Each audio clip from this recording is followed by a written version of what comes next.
Suvi on peagi ukse taga ja suve ning pulmapeod on meil juba ees. Nii, ja milliseid ehteid siis valida? Kohe saame teada siit Goldtime'ist. Aveli, milliseid ehteid sa soovitad kanda siis pidulikel sündmustel?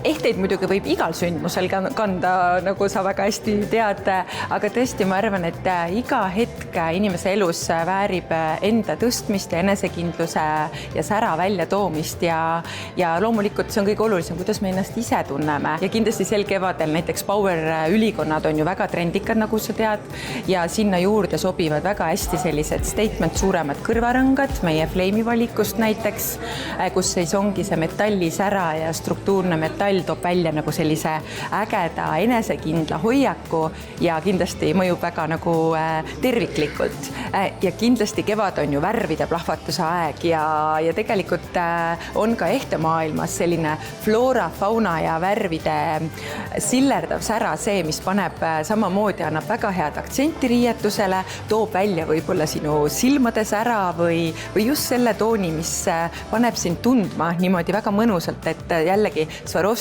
oma uue kevadkollektsiooniga on tõeline pilgupüüdja ja sa võid ka väga tagasihoidliku ja minimalistliku kleidiga luua läbi ehete nii tugeva sõnumi, mis muudab täpselt selle päeva sinu jaoks kauniks, imeliseks ja sa muutud võib-olla selle õhtu kõige säravamaks staariks. Teadagi on suvi just see hooaeg, millal abiellutakse. Mida sa soovitaksid neile abielupaaridele, kes siis tahavad endale valida sõrmuseid? Millest nad peaksid alustama?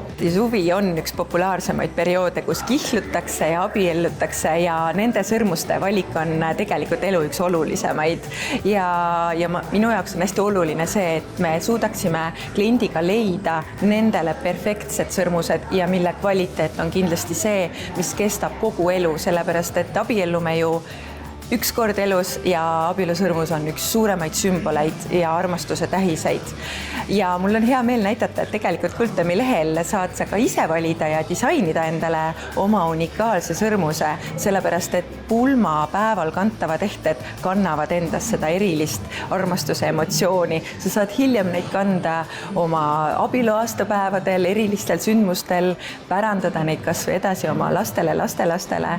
Et selleks sobib ideaalselt kas või sädelev sirkooniga hõbeehe või siis selline samamoodi pärl, mis on väga-väga armastatud pulmaehe. Aga oluline on see, et sa võtaksid aega ja leiaksid selle ehte, mis sind kaunistaks pulmapäeval, sinu juubelil, sinu väga tähtsal lõpetamise päeval või ükskõik mis elu erilisel hetkel, sest ehetel on lugu, mis kannab edasi seda head emotsiooni. Ja nii nagu ma ütlesin, et kindlasti võiks varuda aega, et näiteks siia Viru Keskuse kaupluses on meil loodud spetsiaalne ruum, kus te saategi tulla ja valida koos meie müügikonsultandiga, et leida see kõige õigem sõrmus, mis teie armastus sümboliseerib.